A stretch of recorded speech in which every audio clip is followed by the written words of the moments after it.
Well, what's going on, YouTube friends? Been a little bit since we've been back in the shop doing any work on the Majek back here. It's been hunting season here in Texas, deer hunting, duck hunting.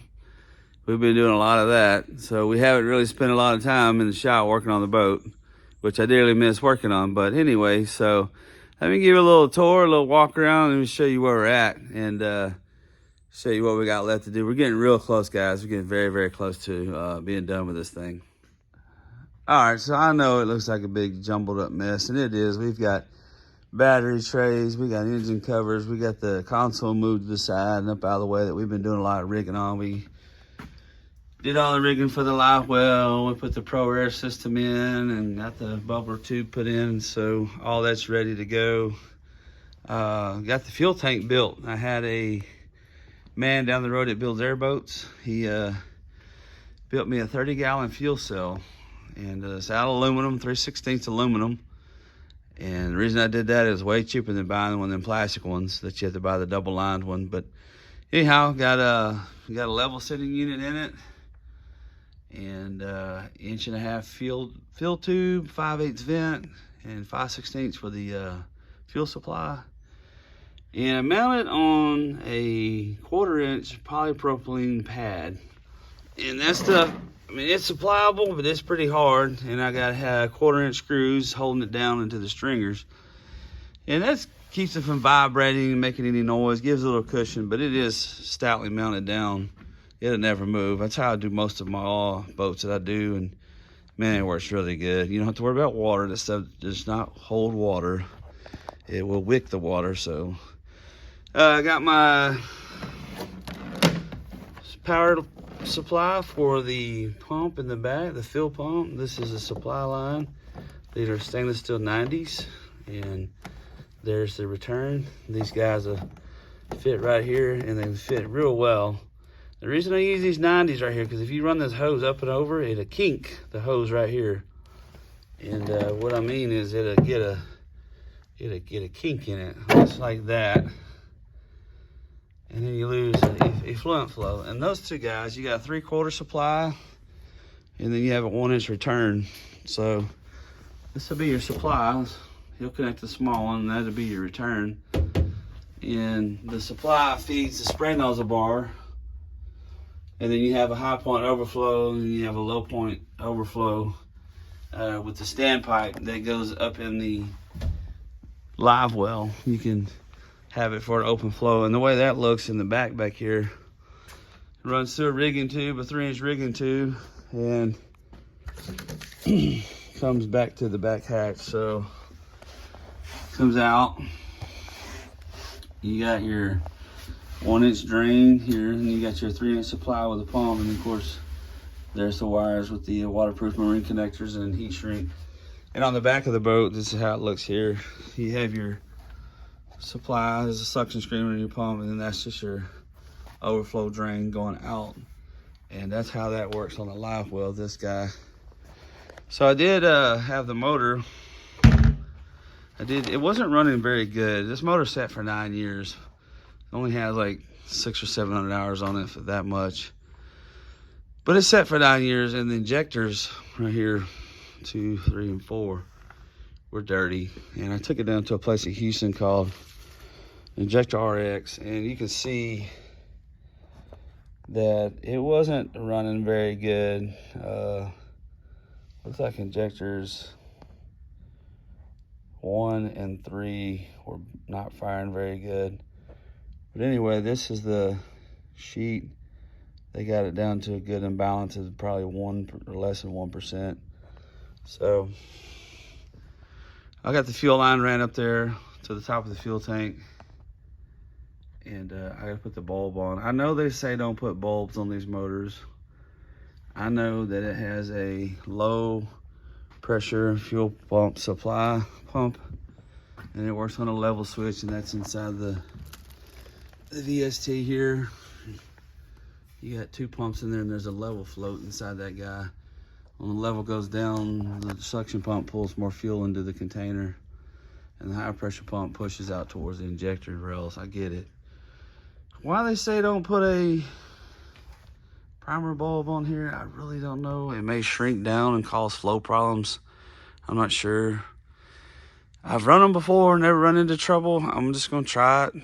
And if it doesn't work, then I can easily just cut it out. So got the start on some wiring here, guys. Now I know it looks a little bumbled up, but so what we got is a supply here going to the main Perco, which is mounted. And then you got a hot that goes back to the motor. And then you got a hot, which is a number 8 wire that feeds to the fuse panel. Okay, and that's all.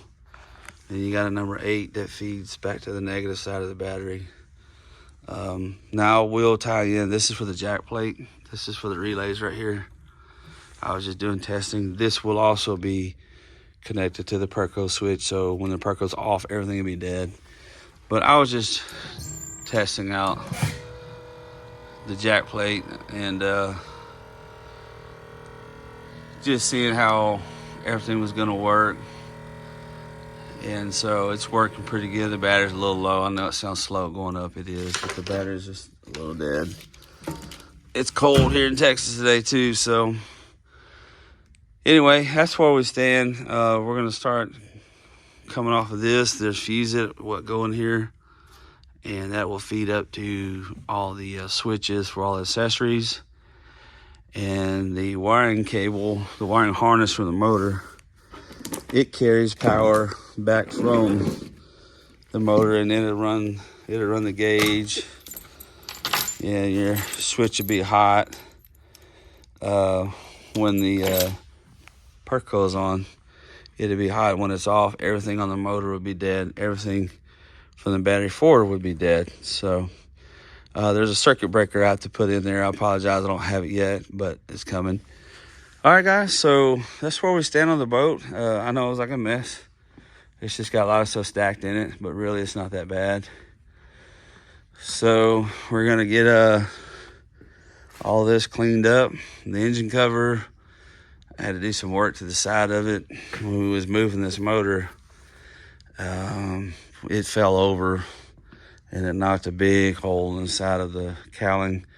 But anyway, I did some plastic weld on it and got that fixed, and just been sanding on it and wet sanding is coming next, and I'll paint it. And I got a decal kit for it that came in from Belgium. Pretty cool, really good quality decals. They're 3D vinyl, super nice. So it's gonna end up making this motor look good. We did repaint the motor. I took all the cowlings off of it, painted it, and painted the lower unit, put a water pump in it. I know that is a cleaver prop. That is not correct. That was just put on there playing around. Kids, you know, they get in and get to playing around. So, but I'm kind of interested how it would work. I don't really think it would work good on a tunnel hole boat. It might. I don't know.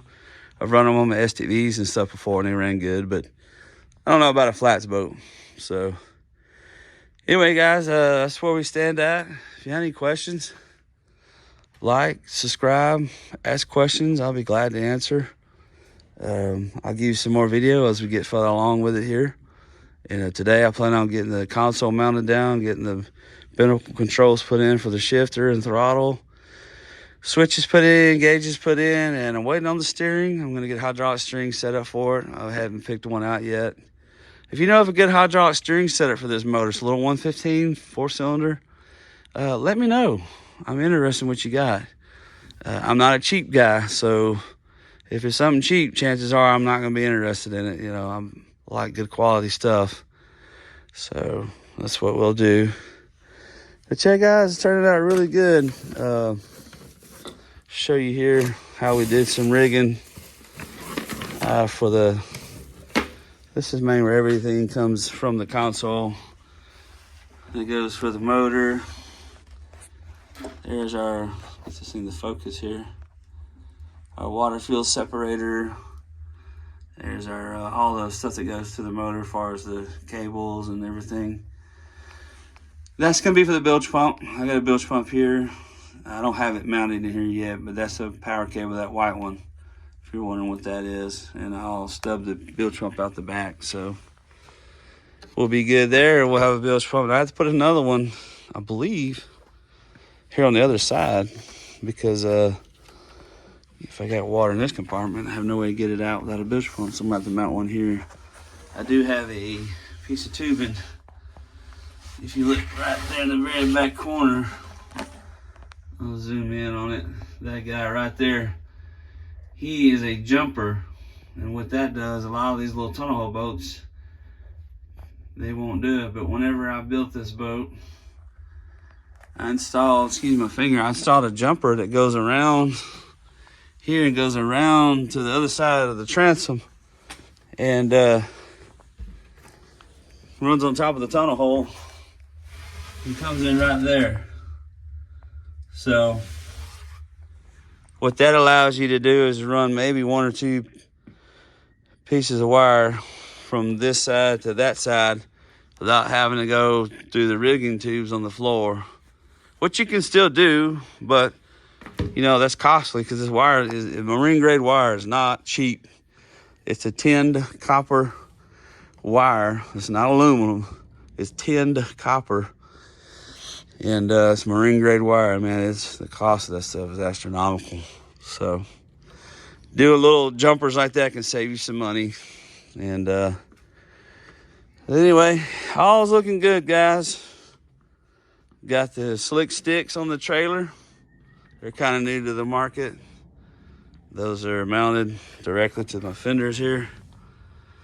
And you got your LEDs in here. You got LEDs on top. Keeps your lights up out of the water. Salt water down here is very corrosive on electrical stuff. So, and it acts as a guide. I don't have the rub rail on this boat yet, but it acts as a guide. So when you come in here with your boat, you can push up against that and not have any trouble loading your boat. If you got a current and it's real hard at a boat ramp and wants to push your boat off sideways, man, those things work good. You push your boat up on the trailer on those slick sticks. They'll grab the side of the boat and hold it. And you can just shove it up onto the front of the trailer. Be done with it. So, all right, guys, I'll quit rambling. I know it's a know-nothing video, really doesn't show much, but I'm just going to give you an update on where we're at. We are going to continue. We're very close. It's a little dirty and dusty. Once we get it done, we'll get it out and put a good polish on it and a wash on it, and we'll both put it in the water and give it a run. Because, man, the trout and redfish out here in the Trinity Bay area and West Bay are just on fire. So, all right, guys. Oh, one other thing. I got them out with trolling motor batteries. I'm going to tell you about them. Right here in the front, right here and there. And there's my rigging tube that goes to the front. It runs under the floor and pokes out the front bulkhead. We're going to put the trolling motor battery 1 there and 2. And you're probably thinking, well, why are you doing that? Well, the way the boat is designed on the bottom, all the weight works real good if it's in the center of these little boats. So if you keep it off the front, then they won't beat and bang so bad in the front. The batteries won't.